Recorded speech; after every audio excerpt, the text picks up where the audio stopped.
Well, hello, everybody. Welcome back to Life Lessons Lives. It's been a while. We've been away, and we thought it'd be great for us to start fresh this month. A very, very important subject that's been dear to my heart for many, many years. I've entitled this series for the next few weeks Halloween and the Spirit World. It's amazing how many people don't really know what goes on during this time of the year. Actually, there's been preparations for Halloween for many months prior by Satanists, and we're going to be talking about that. My name is Dino Andriadis, and I'm the lead pastor of Logos Christian Family Church here in Mississauga. And tonight we are discussing something that is so important for so many people who don't really understand. You know that Halloween today is the second most expensive holiday, second most celebrated holiday next to Christmas. Billions and billions of dollars are spent on Halloween paraphernalia. And we're going to see why. Let me begin by saying that Jesus tells us that in the last days there'll be many false cults, deception will rise, false teaching will rise. The spirit world, dabbling in the spirit world, the occult will rise intensely. And we see this today. People are searching. They're looking for something supernatural. They're looking for something that's sensational. And I can assure you the occult is very attractive to many people. In fact, the Bible tells us that many will depart from the faith because they'll have itchy ears. What that means is their ears want to be titillated. They want to know about the sensational, and they'll be drawn away from the truth. And I want to talk about Halloween, what is behind Halloween. And my friends, my purpose in this whole series is what the Bible tells us in Ephesians 5. The Bible tells us, have no fellowship with darkness, but rather expose darkness. Expose darkness. That is my purpose. That is my goal, to be able to expose really what is Halloween, to unmask what Halloween really is. And the Bible tells us that the angel, Satan himself, as an angel of light, he comes to deceive people as some angel, some angelic form, but he deceives people as an angelic form, as God himself, if you will, and his ministers do likewise. The Bible tells us in Ephesians that we're in a battle, that we are in a battle against the wiles of the devil, the schemes of the devil, and principalities that are in high places trying to deceive, trying to manipulate, trying to blind people from truth. And Halloween, my friend, is a huge deception that millions of people are buying in each and every year. Halloween is growing and growing. And so the question we must ask at this point is, what could possibly be wrong with Halloween? I've had people ask me this all the time. Mothers, fathers, it's just make-believe, Pastor Dino. It's just for fun. My kids are just dressing up for candy and for fun. Well, I'm going to expose all this, and we're going to look at the origins of Halloween, how it all started. And I just want to say at this point, at the end of our message here tonight, we'll be taking questions. You can post your questions, your comments. You can call in. The number here is 905-624-9261. And you can call us, but please wait till the end, and I will share with you what time that will be. Thank you so much. And so again, what could possibly be wrong with Halloween? Well, we need to look into the history of Halloween, its origin. And I tell you, my friends, it is absolutely amazing and incredible when you think about how this all started.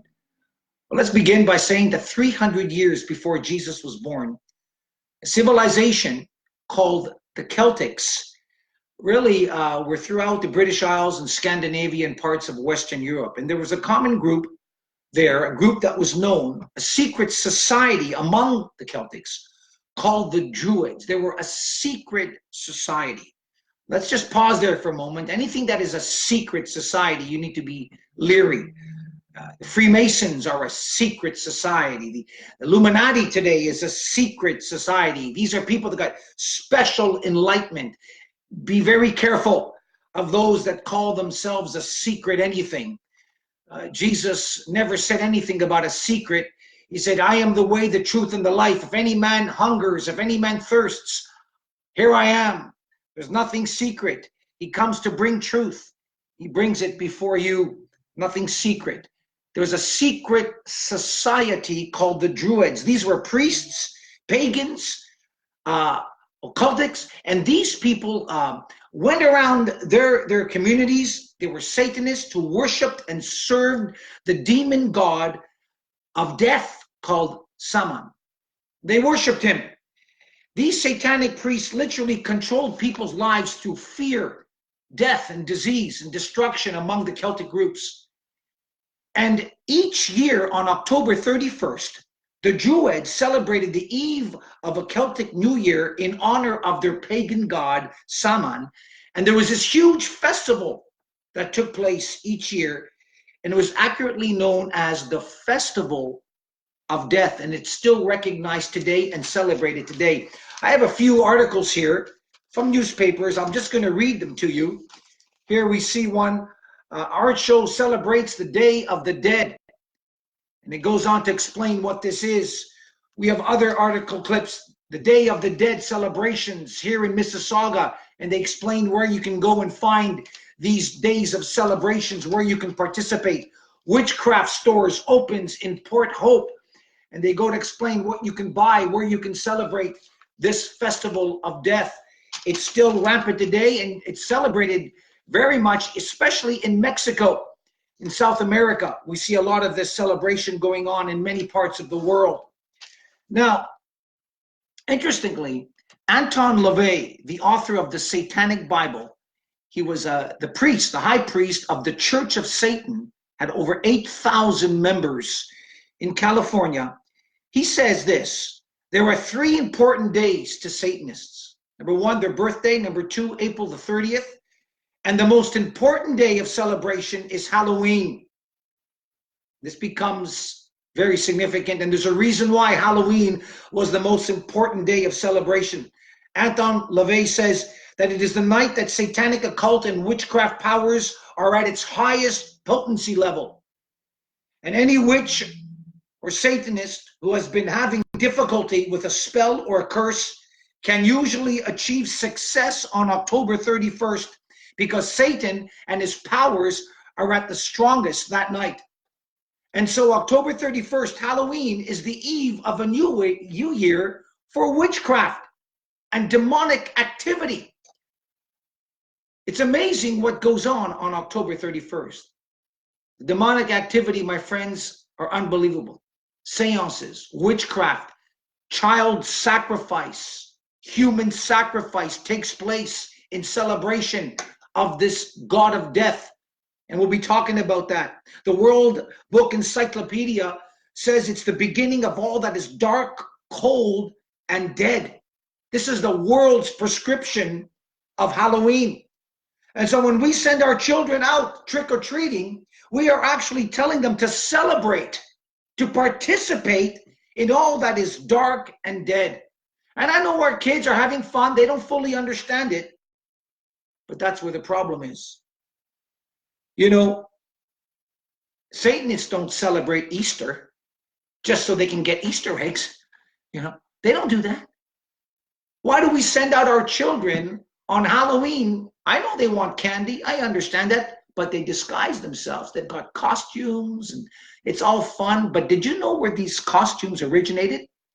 Well, let me say to you, friends, back in those days, they would disguise themselves as demons, because when these demons came to surface as they were summoned by these festivities and the occult and witchcraft, they would bring curse and harm to the people. They would disguise themselves with costumes so they would not be affected, so they would basically be part of this, so they wouldn't be affected by these demons. That's where this began. And we have our children dressing up as goblins and ghosts and all kinds of sorcery. This is exactly what they did back during this time. Anton LaVey says, I am glad that Christian parents let their children worship the devil at least one night out of the year. Can you imagine that? This is the high priest of the Church of Satan, saying that he's happy that Christians are celebrating this. Because later on in our program, maybe not today, but we're going to be talking about how Halloween entered the church and how the church endorsed Halloween. And that's what Anton LaVey is saying. And we're going to be talking about the history of this a little bit later. It's absolutely amazing. It's hard to imagine, unconscionable, really. John Ramirez, an ex-high priest in the Church of Satan, has a lot to say about this.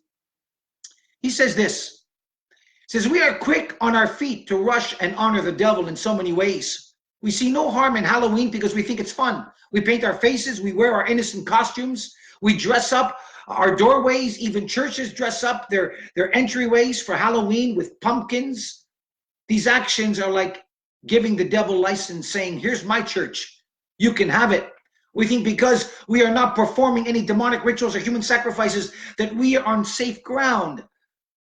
But did you know that as soon as you dress up, whether you color yourself or put on a costume, you have dedicated yourself and your kids to celebrating the devil's holiday? You have just made a pact with the enemy, and you are already sacrificing your children spiritually by dressing them up and changing their identity? That's what he says. You might see this cannot be. Listen, folks, I'm going to tell you, I'm speaking facts tonight. I've researched this for many years. I've been talking about this for 30 years. You know, we've all heard of horror stories of the candies that children receive on Halloween. Well, let me talk to you a little bit about that. I'll be talking about trick or treating. What does that mean? We're going to look into the origin of that. We're going to be looking in the origin of the pumpkin and why this pumpkin is so important during Halloween. Well, how did this come about? We'll be looking at all these things. But giving candy was part of a ritual, trick or treat. So you'd get a treat when you would go knocking on doors. Back in the day, these Druids, they'd be soliciting crops, monies, and they would actually be soliciting on Halloween. They'd be going from door to door. These are these Satanists. They'd also be looking for innocent children and virgins to be sacrificed to their god on Halloween. And if they received something, that was a treat. And if they didn't receive anything, it would be a trick, and they would perform a hex or a curse. That's where you get trick or treat from. But we'll be talking a little bit more about that later. But John Ramirez says that you are inadvertently participating in this celebration of death by sending out your children, even though they may not realize it. Now, the candy, it's absolutely amazing. Some Satanists, they actually poison candy. They'll put razors in candy. And this is unbelievable what I'm going to tell you, but part of the ritual, they will put certain fluids, male fluid, semen in some of these candies, and menstrual period fluid inside these candies as part of the ritual, razors, and if the children would eat that, they would bleed, and that would be part of the sacrifice.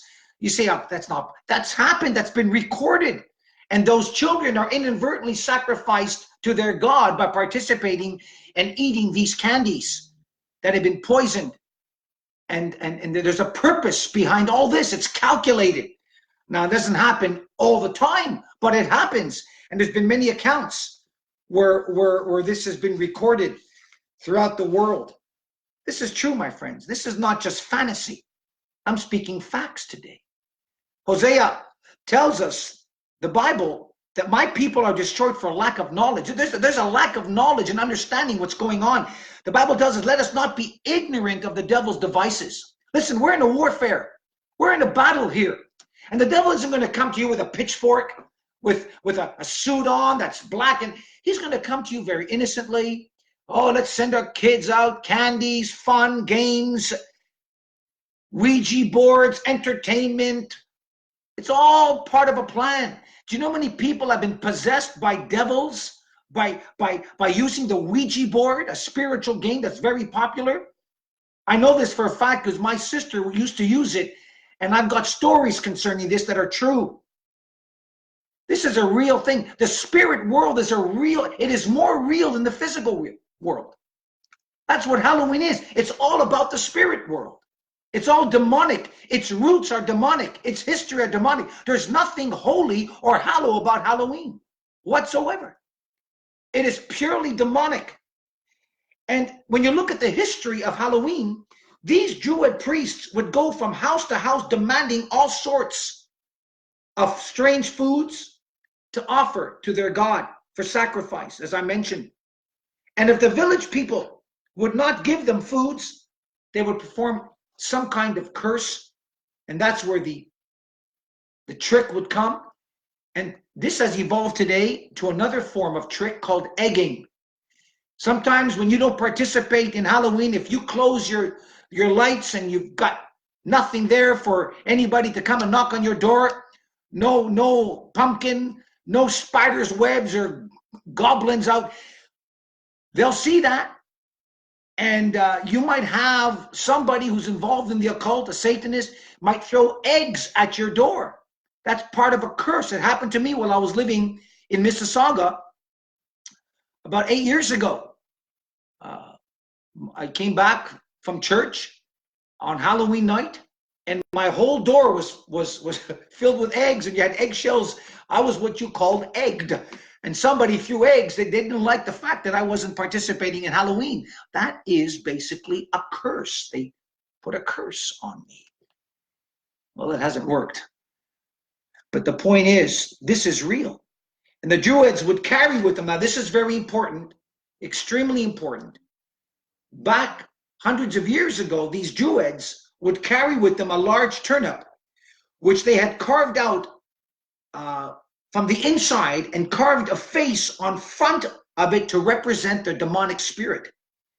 They depended upon it for their power and their knowledge. This spirit would inhabit this turnip. And they called it a familiar spirit. The Bible speaks a lot about familiar spirits. In Acts 16, it talks about that. In Leviticus 20, in Isaiah 29, in 1 Samuel 28, speaks of these familiar spirits. And the turnip was lit by a candle from within, and it was used as a lantern for the Druids as they went from house to house by night. It was believed that by the Druids that the familiar spirits would inhabit and assist them in carrying out their spells and their curses over the homes and the lives of the people, of those who refused the demands of the Druids. Now, when this practice came to America in the 18th and 19th century by the Irish and the Scottish, these turnips are not prominent, of course, but they did have a vegetable that was very prominent, and I think you know what that vegetable was. Of course, it was the pumpkin. The name given to the spirit that inhabit this turnip was called Jock. And so upon arriving in America, it became Jack, who lives in a lantern. Hence, you get jack-o'-lantern. You see how this came from? It's demonic. And so you can clearly see there's nothing Christian about Halloween whatsoever. It is today what it has always been, a day dedicated to the devil. And next week, we'll be looking at how it entered into the church through King Constantine when he became emperor around 300 AD, when he proclaimed Christianity as the national religion, that everybody became Christians, whether they had a conversion or not. And yes, satanic priests became Christians. Priests from other gods serving the Roman gods became Christian. They had no conversion. They just automatically became Christian or they would die. But they didn't take away their practices. And so they still celebrated their demonic rituals, and it entered into the church. And King Constantine would compromise this by putting a holy holiday beside these demonic rituals just to compensate. And that's what he did for Halloween. Absolutely unbelievable. We'll be talking more about that next week, but I want to close with this true story. How serious is Halloween? How dangerous is it for our children? Well, there was a witch many years ago by the name of Doreen Irving. She was a ruling witch of Western Europe and was the mistress of a high priest of Satan who became a born-again believer. And she said this, and she was interviewed on TV, said if a Christian parents had any idea of what Halloween really is, they wouldn't even mention the word Halloween around their children. She tells of a story of a witch who prey upon children in schools. They wait for them, lure them in, and try to abduct them. And it happens. All these children that get abducted during this time, when they go missing, that's intentional. Children go missing around this time of the year more than any other time of the year. Why? For children's sacrifice, and it's the truth. I have interviewed an ex-witch, and she told me this to be true when I was on Nightlight on 100 Huntley Street a few years ago. This is real, folks. We're dealing with serious stuff. It's a reality. And I'm only sharing this with you to protect you, to expose the darkness out there. I'm taking phone calls. I'm taking your comments. If you'd like to contact me, please do. You have my number. I believe I do have one already here. I'm going to read it out from, is it Kimi? Kimi, yes. Hello, Pastor. I used to attend Logos before moving to Edmonton. How can I politely get co-workers to know I do not, oops, I just lost it here. I do not celebrate Halloween and do not want my space decorated with cobwebs and all when everyone seems to be so. All right, so this man is telling me or asking me, how do I deal with my neighbors around me are, of course, they're decorating their house. I mentioned to you earlier, it's the second most expensive holiday next to Christmas. And we see this more and more, houses decorating their homes with cobwebs, ghosts, and goblins. And this man is asking, how do I deal with this? How do I get them, and at work too, how do I stop from participating in this? Well, look, there's only one way I know. We can't just, pussyfoot through this. We have to take a stand. That's what the Bible says. My brother, I would just go directly to my worker, to my neighbor, and say, look, I don't participate in this because of these reasons. And here are the reasons. And you need to explain to them that Halloween has got nothing to do with righteousness, got nothing to do with what is good. It's born in evil. It is evil. I know about the fun and games, but all that is a disguise to something that is so sinister and so ugly. So my answer to you is just be honest, be straight, face your neighbors, face the people at work, and that might be a witness for you to tell them that there is a spirit world, there is a demonic world, and that there's something that you can do to maybe help them and encourage them, and maybe even have them come to see the truth of what is righteous and godly through Christ Jesus. So in other words, take a stand. Don't be embarrassed. Don't be ashamed. Speak it out and tell the truth. I think there's some more. Okay, so basically, brothers and sisters, we've been quiet about this. And many of us have participated in these. And we haven't realized that just getting our children dressed, we're basically participating in the celebration of what Satanists do year after year. I repeat, it is the most holy of holidays for the occult people, those involved in Satanism and witchcraft and paganism.